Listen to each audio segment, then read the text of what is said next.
Hello, and thanks for joining me today. Today we're going to talk about a resin casting method called slush casting. This is a process where you're pouring your casting resin into an open back silicone mold and you're rotating it in order to create a lightweight hollow part. This is as opposed to filling your mold entirely up and getting a very heavy solid piece. But today we'll take a look at that and see how that's done. It's a very simple process, so follow along and I hope you enjoy. Now, one of the very first things that we're going to do is make sure that our mold is clean. We inspect to make sure that there's no residue left over from any past usage, and it's completely blown out, there's no dust. And then we're going to prep it by using MR150 parting agent. What this is a barrier spray that you can use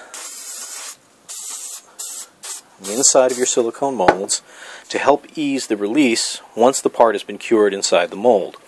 Also, it serves a secondary purpose as it protects the surface layer of the silicone from the heat that's given off by the resin as it's curing. It'll increase your mold lifetime if you're doing a lot of casting over time.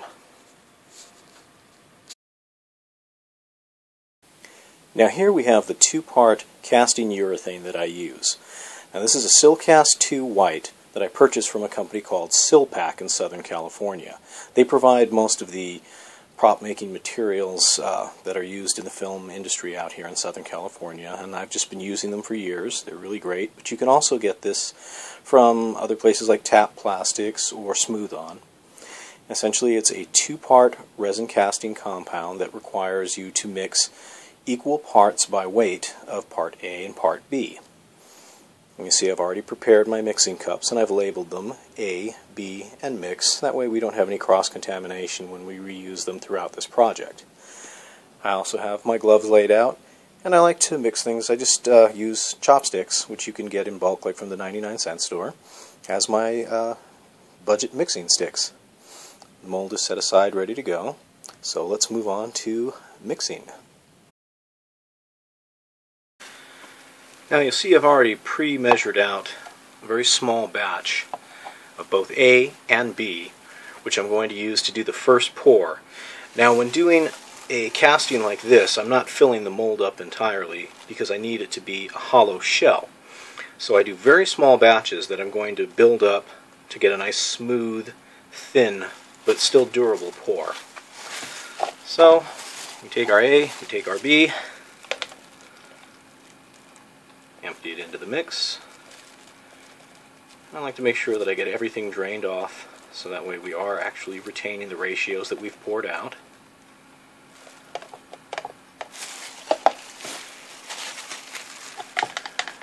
And we make sure that we mix thoroughly. You want to try to not froth it and get a lot of air bubbles in it, so a gentle mixing. And you're going to want to work fairly rapidly because this is already starting to cure. Now, the more volume of A and B that you have, the faster it begins to cure because it starts to heat and react on itself in a proportionate ratio to the amount used. Once that you can see that there is no swirling, because it'll appear cloudy when you have the two different densities of the material, and then once it's mixed together, it's sort of a nice, smooth, even, clear liquid. As I'm doing this process, I can even feel the temperature starting to increase through the cup. So for the purpose of what we're doing, I'm going to go ahead and pour this quantity in. And again, this is just so that I can start sort of slushing it around.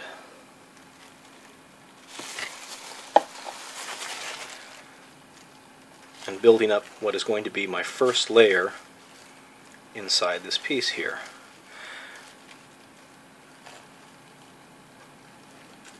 Now I have a little bit of time to work with the material while it's still liquid, and I'm just going ahead and coating the entire surface nice and evenly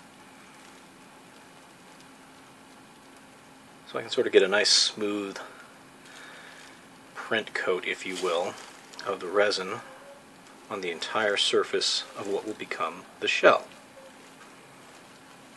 I'm just taking care not to let it slosh out of the mold, and this is going to gradually thicken. and I keep moving it throughout my mold, and it'll move less and less as it starts to thicken up. This process will take me a couple of minutes, so rather than having you sit here and watch me do the entire thing, we're going to go ahead and cut to once it's starting to cure up, and I'll have to do several pours. Well, and now, thanks to the miracle of video editing, we cut to finished pours.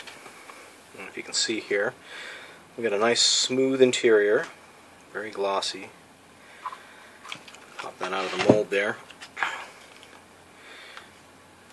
What I've got is a hollow casting as a result of putting several small batches into the mold at a time and rotating it around, and that yields a nice lightweight casting. All that remains now for this stage is to trim off the little bit of excess around the edge and clean it up. And why don't we go ahead and cut to that. So now we've got a finished piece. It's been sanded. It's made to have a nice smooth edge. Take a look there.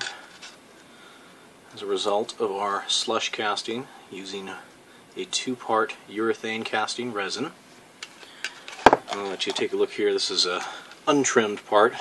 Still has all the excess flash. Cleaned it up really nicely. And that concludes this particular installment. And be sure to come back for the next installment where we will show the painting techniques to complete and finish this set of mermaid shells. Thank you for watching.